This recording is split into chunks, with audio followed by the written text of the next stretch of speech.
Hey everyone, Gill Gross here, post-match, Daniil Medvedev versus Nick Kyrgios, Australian Open 2022, Round 2. If you're not here for spoilers, click off the video in 3, 2, 1.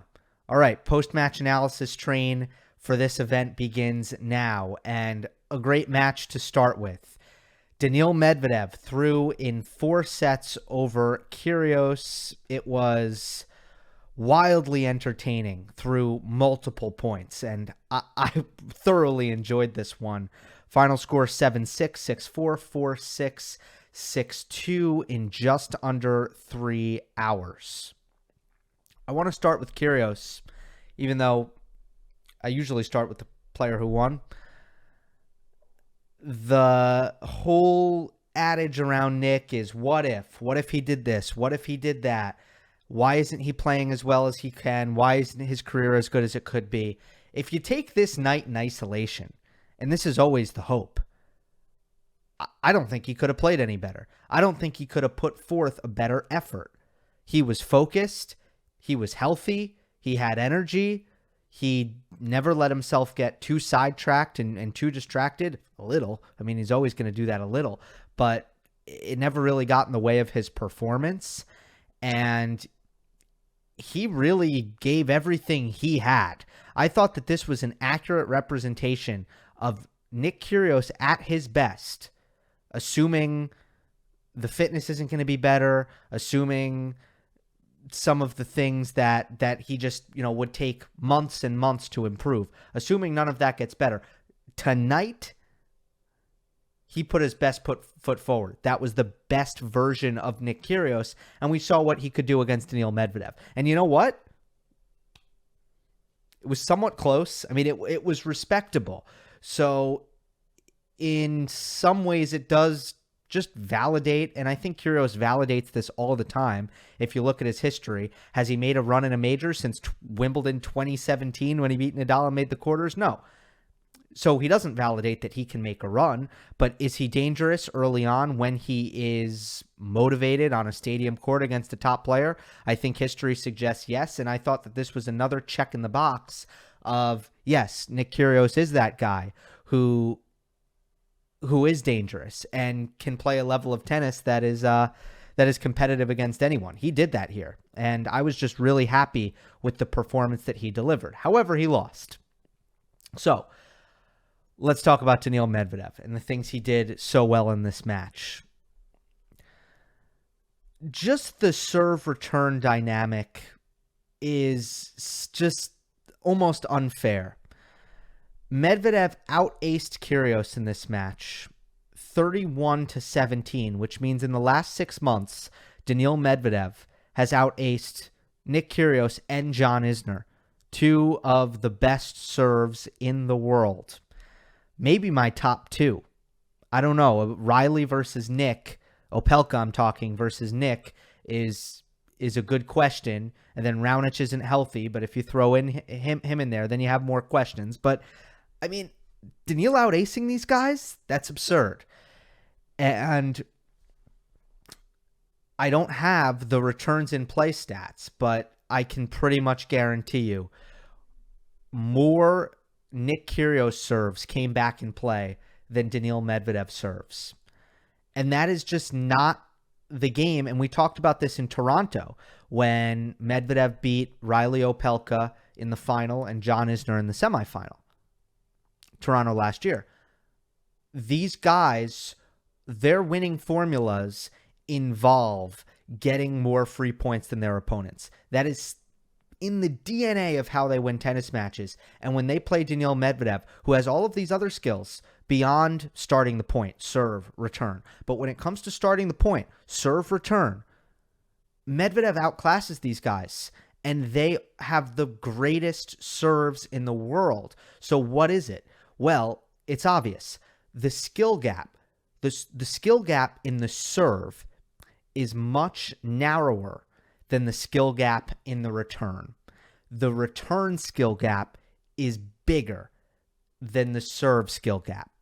And that return gap is in Medvedev's favor by a large margin. So Medvedev actually had a career high aces And part of that is Daniil serving incredibly well. Another part of that is Kyrgios is returning.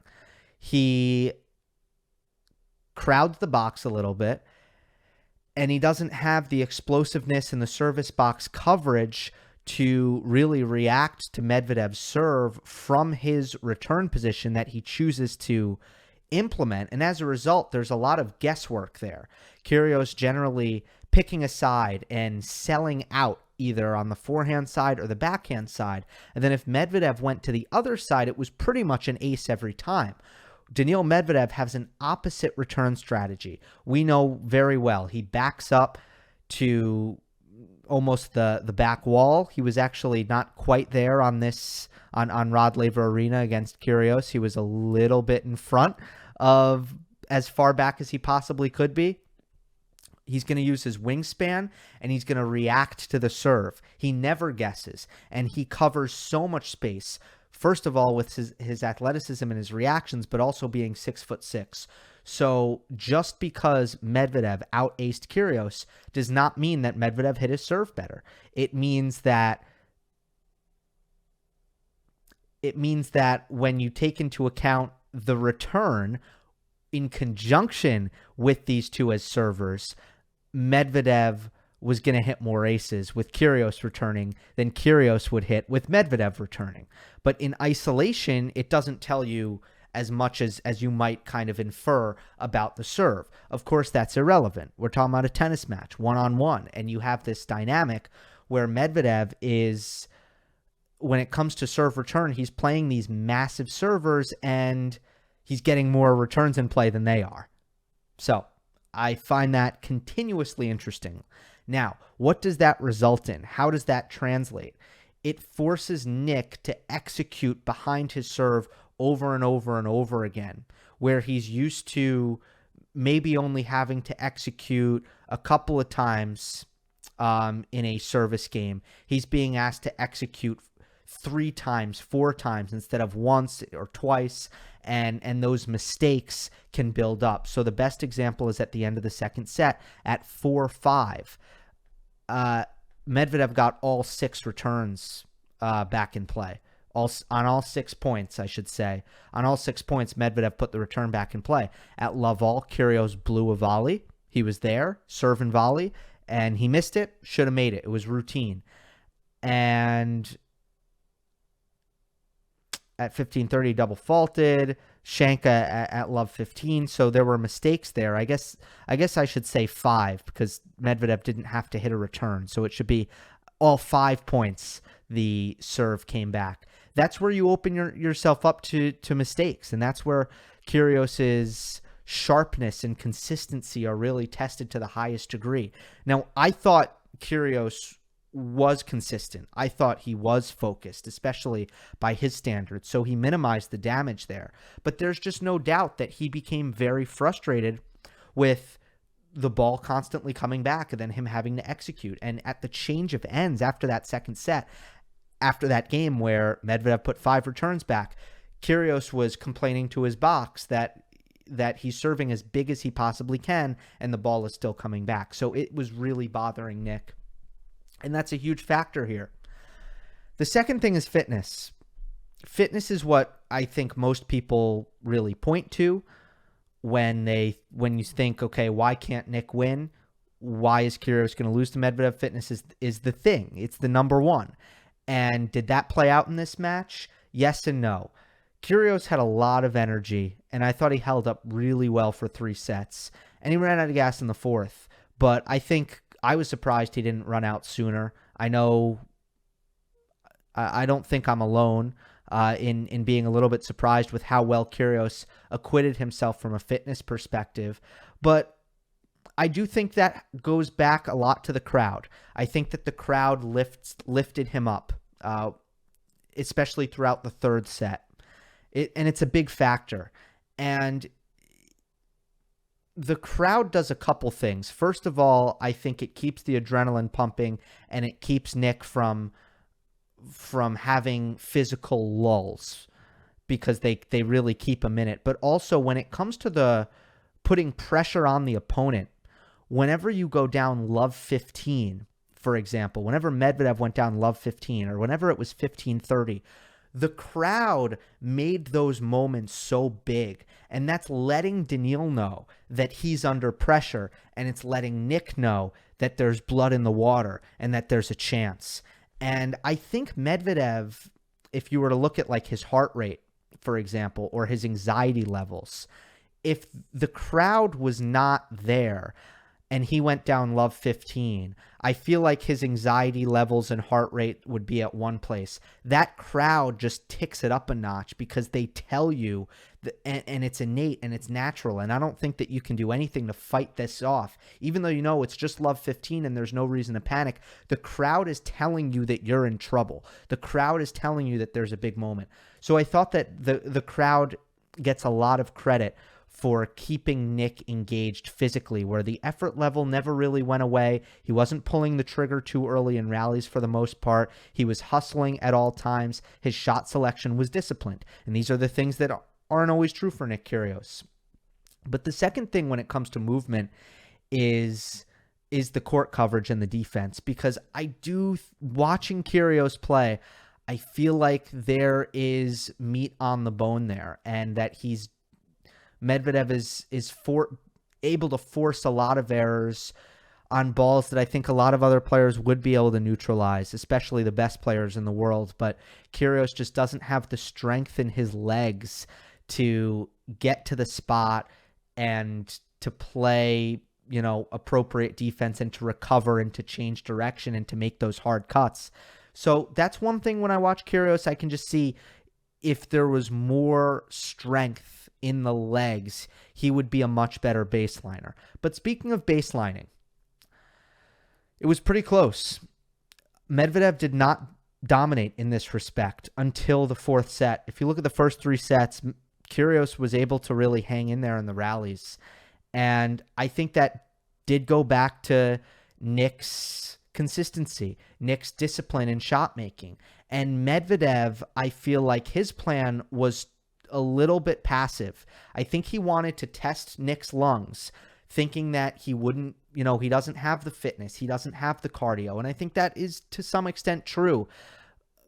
But Medvedev was a little bit passive in these rallies, and he was waiting for Kyrgios to prematurely pull the trigger. He was waiting for Kyrgios to gas out. And Nick was just hanging tough a little bit better than I think Medvedev was expecting. And because of that, Nick was winning a lot of these rallies because Medvedev wasn't proactive enough.